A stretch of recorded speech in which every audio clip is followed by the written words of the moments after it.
teman-teman, sebelumnya perkenalkan nama saya Alverski Valian. Saya mahasiswa di Politeknik Belitung, jurusan Manajemen Informatika. Baik, video kali ini saya akan menceritakan tentang masalah sosial yang ada di masyarakat. Di Indonesia ini masih sering terjadi masalah sosial yang ada di masyarakat.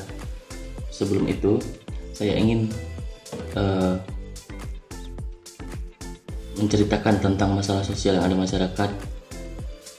Menurut Sujono Sukanto, masalah sosial adalah suatu ketidaksesuaian antara unsur-unsur kebudayaan atau masyarakat yang membahayakan kehidupan kelompok sosial. Nah, salah satu masalah sosial yang akan saya bahas yaitu tentang pengangguran. Pengangguran masih menjadi salah satu masalah sosial yang tengah dihadapi dari Indonesia. Pengangguran merupakan istilah untuk orang yang tidak bekerja sama sekali, sedang mencari kerja, atau seseorang yang sedang berusaha mendapatkan pekerjaan yang layak. Pengangguran biasanya disebabkan karena jumlah angkatan kerja atau para pencari kerja tidak sebanding dengan jumlah lapangan kerja yang tersedia. Pengangguran seringkali menjadi masalah dalam perekonomian karena dengan adanya pengangguran, produktivitas atau pendapatan masyarakat pasti akan berkurang sehingga dapat menyebabkan timbulnya kemiskinan dan masalah-masalah sosial lainnya. Tingkat pengangguran dapat dihitung dengan cara membandingkan jumlah pengangguran dengan jumlah angkatan kerja yang dinyatakan dalam persen. Tingkat pengangguran yang terlalu tinggi juga dapat menyebabkan kekacauan politik, keamanan, dan sosial, sehingga mengganggu pertumbuhan dan pembangunan ekonomi. Pengangguran juga dapat mengakibatkan penurunan pendapatan per kapita suatu negara. Faktor-faktor yang menyebabkan terjadinya pengangguran, yaitu faktor pertama adalah faktor individu, yaitu sifat malas, cacat, atau umur. Faktor rendahnya pendidikan dan keterampilan. Beberapa faktor umum yang menyebabkan seseorang tidak mendapatkan pekerjaan. Yang pertama, kurangnya informasi.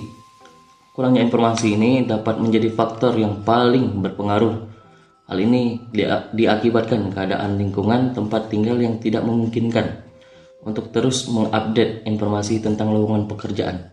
Baik, poin kedua, kebijakan pemerintah yang tidak berpihak kepada rakyat. Poin ketiga, penduduk yang relatif banyak dan tidak sebanding dengan lapangan kerja yang terbatas. Poin keempat yaitu pendidikan dan keterampilan yang rendah.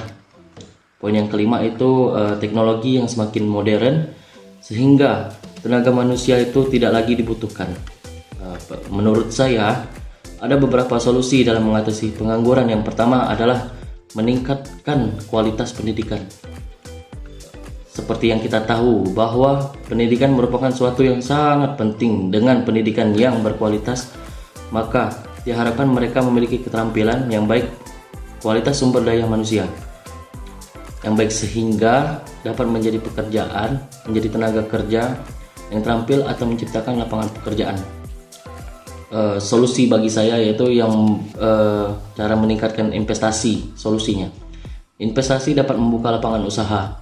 Tingginya nilai investasi membuat banyak usaha baru tumbuhnya usaha-usaha baru tersebut mampu menciptakan lapangan pekerjaan baru sehingga dapat mengurangi nilai pengangguran yang terjadi di suatu wilayah. Jadi, pemerintah harus berupaya untuk mendorong lahirnya investasi untuk mengatasi masalah pengangguran. Baik, yang ketiga adalah mendorong tumbuhnya wirausaha.